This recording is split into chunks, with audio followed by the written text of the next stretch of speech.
Hi, it's Larry here of Xbox Live's Major Nelson. I am here with Zulfi Alam, who's the GM of the Xbox accessories business. He is going to tell us all about the brand new Xbox One controller. Zulfi, tell me about some of the improvements you've made in the controller. I hear there's over 40 different improvements in the Xbox One controller. What we did is, the first and foremost is, notice the battery door on the old controller is sort of protruding out a little bit. Yep. We decided to integrate that. Okay. That drove a lot of the internal design changes. Then what we did was we worked really hard on the ergonomics of the device. We wanted to make sure that it was incredibly comfortable. I mean, the Xbox 360 controller, some consider to be the best one in gaming. You really had to focus on that to make it even better. How did you do that? So we had hundreds of models, hundreds of user research studies, and essentially hours of gaming with models to make sure that people felt comfortable with it. And the changes that we came up with are, some are small, some are large, but on balance, they essentially make the life of the gamer much easier. For example, I'll give you a really tiny example. The old control has screws underneath it. And our belief was, after 8 hours or 9 hours of gaming, gamers start complaining. Yeah. It sort of bugs They them. can feel that back They there. can feel it. So we came up with a design point that essentially is screwless. It's a huge deal. On the thumbsticks, what we said on the thumbsticks, we'll make them much more precise. So we reduced the dead zones. But we also had a little bit of gimbal on each one of them. Yeah. It's soft rubber. Yep. And the whole idea is it can have hours and hours of gaming, and it makes it just better. And the sticks are also, they seem to be a little bit smaller. Tiny bit smaller. Yeah. Again, every change was validated by core gamers. Right. We want to make sure that the core guys love it. One of the areas that we've heard a lot from gamers about is the D-pad. Zulfi, how have you made the Xbox One controller, the D-pad, even better? Yes, the D-pad, we received some feedback on. Our core gamers were not terribly pleased with the height of the D-pad, and over the last couple of years, we've been trying on 360. Now, when you say height, in terms of where it sits, like you can see it's a little higher here. Yes, exactly. Notice it's slightly higher than the new one. So the point of having the new D-pad, first of all, we changed the shape to make it a clean plus sign. Okay. And then we decided, if I may, open our device. Now, you can't up. do this at home, but we have a special one here in the studio where you can look at that. So the point here is, what we did is we made it closer to the motherboard, and what it essentially allows us to do is to reduce the travel time and get the nice, crisp force to fire. Click. Click. There's a little click in there, yeah. Yes. Tell me a little bit about the triggers. I hear there's haptic feedback. So you see these big rumble motors that already So this is, a lot of people may not notice, but this is what the rumble motors look like. It looks very similar in the Xbox 360, but that's the rumble motor. That's the rumble motor. Yep. And what we did is we took these motors, we shrunk them, and made a similar ones, tiny ones, inside the trigger itself. And essentially what it does is it changes the way gamers perceive gaming. Okay. If you're shooting a sniper rifle, there's a very particular feel that you get, and you should get. And it should be different from what a bazooka is.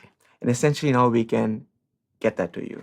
Once game developers start using this new feature, they can tell the difference between a rifle, a bazooka, your car skidding out of control, hitting gravel, the tiny motions of hitting brakes and getting ABS kicking the pulsing on your brake trigger.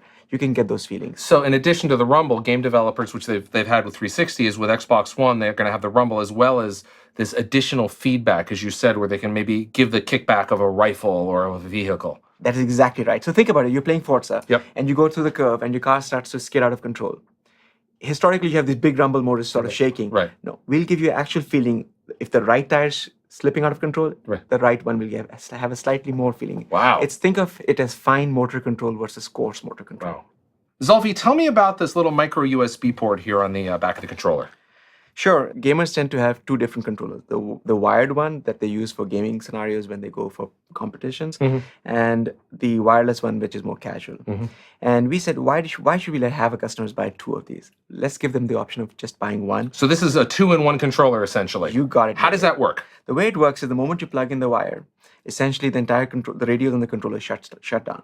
And at that point, this controller transforms itself into being a truly wired controller. So all the data now comes down the USB cord, and that's industry standard, comes right down to your console. That is correct. So it comes straight down to your console. It's industry standard, and you can use any USB cable that you want.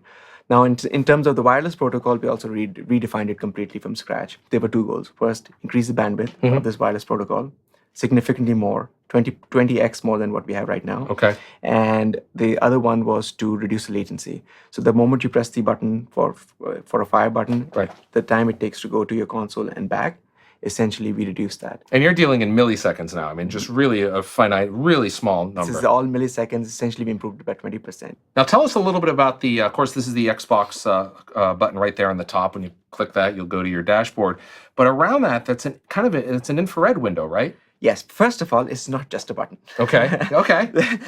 The reason is this is actually, it took a lot of processing to get this thing done. It is a light pipe, and on top of that, there's aluminum, and it's transparent aluminum. So when you power this device on, you will see the light shine through metal. So it's really makes But you still press this, so it's kind of a button. I mean, that's fancy. It sounds great, Listen, but it's not fancy, it's awesome. It's redefined. Okay. But anyways, we've also added IR LEDs Okay. inside the front plate, and what that does for the device is essentially the system knows, because of Connect, the camera, it knows, it sees the LEDs and it knows the controller. Okay. So during gameplay, if I decide to give you the controller, essentially the profiles automatically shift. So it's going to say, oh, it knows Major Nelson is right here. Major Nelson's now playing because he has the controller. Got it. And you don't have to do anything. You don't have to do anything. The system is now smart enough. It understands. It knows where the controller is. And then I can hand it back to you, and it goes right back to you. And it knows exactly who is. Wow. So it's amazingness again. Yeah. Zulfi, tell us about this the beautiful ABXY buttons. Yes. So the ABXY buttons, notice in the previous controller what you had the ABXY, they were sort of colored. They were very pretty, don't get me wrong. But the new one, the X is floating in space. Yeah. Totally awesome. Makes it look really beautiful. I also noticed the buttons, they seem a little bolder and perhaps a little bit closer together. They've been optimized, but actually we took great pains to make sure that the experience is not impacted in any way or form. Great. Period. Great. No questions. Hundreds and hundreds of tests were done with thousands and thousands of users to make sure that core gamers, when they touch this controller, it feels familiar. It should feel like it's from the same family. It should feel you should have the best of the old one, and in addition, you have additional functionality. Great. Well, Zulfi, I appreciate you got 40 brand new improvements from the Xbox 360 controller to the Xbox One controller. Thank you for stopping by and telling us a little bit about and kind of pulling it away to let us see the insides. Thanks, Zulfi. Thank you so much.